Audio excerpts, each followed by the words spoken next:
Jeffrey Epstein's suicide blamed on jail guard negligence and misconduct. According to a Justice Department watchdog, workers were sleeping, shopping online instead of checking on Epstein every 30 minutes as required. The Justice Department's watchdog said that a combination of negligence and misconduct enabled financier Jeffrey Epstein to take his own life at a federal jail in New York City while awaiting trial on sex trafficking charges. Inspector General Michael Horowitz cited the Federal Bureau of Prisons' failure to assign Epstein a cellmate after his previous one left and problems with surveillance cameras as factors in Epstein's death. Horowitz also said that Epstein was left in his cell with too many bed linens, which are a security issue, and were used in his suicide. The Inspector General issued a report detailing findings of his investigation into Epstein's death, the last of several official inquiries into the matter. He reiterated the findings of other investigations that there was no indication of foul play, rebutting conspiracy theories surrounding the high-profile death. Not sure how many of us are buying that, but really what can we expect from A.G. Horowitz? He has shown himself to be 100% willing to cover up for political misdeeds. Documents show Epstein struggled with prison life before suicide.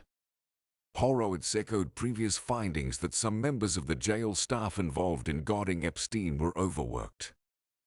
He identified 13 employees with poor performance and recommended charges against 6 workers.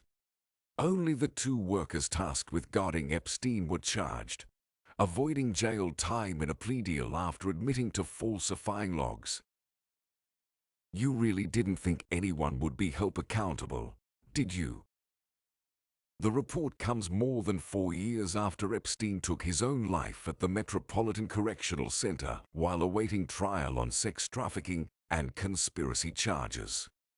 It also comes weeks after the Associated Press obtained thousands of pages of records detailing Epstein's detention and death and its chaotic aftermath.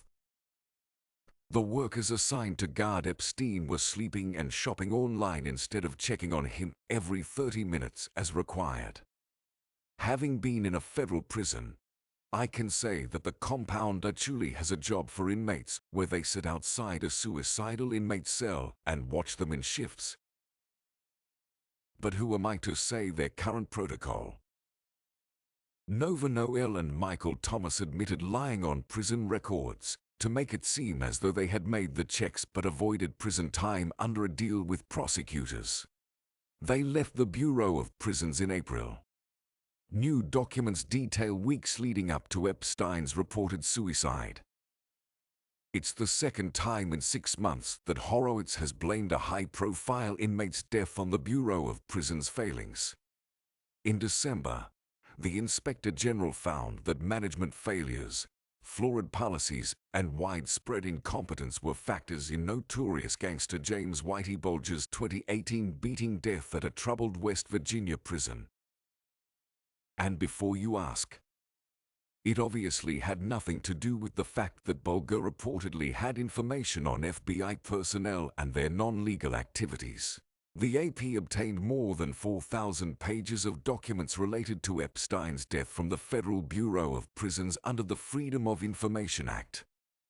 The documents, including a reconstruction of events leading to Epstein's suicide, internal reports, emails, memos, and other records, underscored how short staffing and corner-cutting contributed to Epstein's death.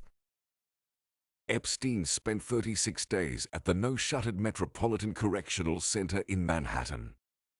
2 weeks before his death, he was placed on suicide watch for 31 hours after what jail officials said was a suicide attempt that left his neck bruised and scraped.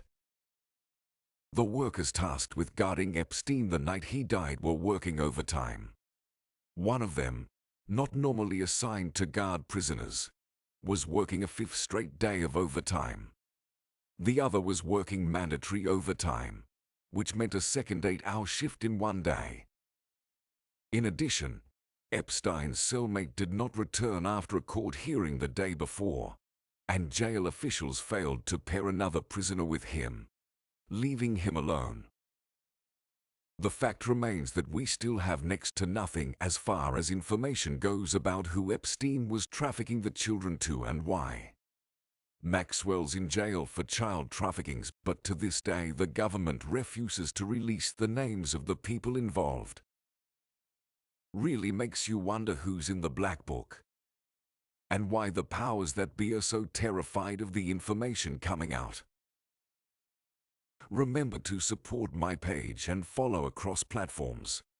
Like and share the video if you like my walk, and become a subscriber at Palm Beach Mugshots on Facebook for only $2.99 a month.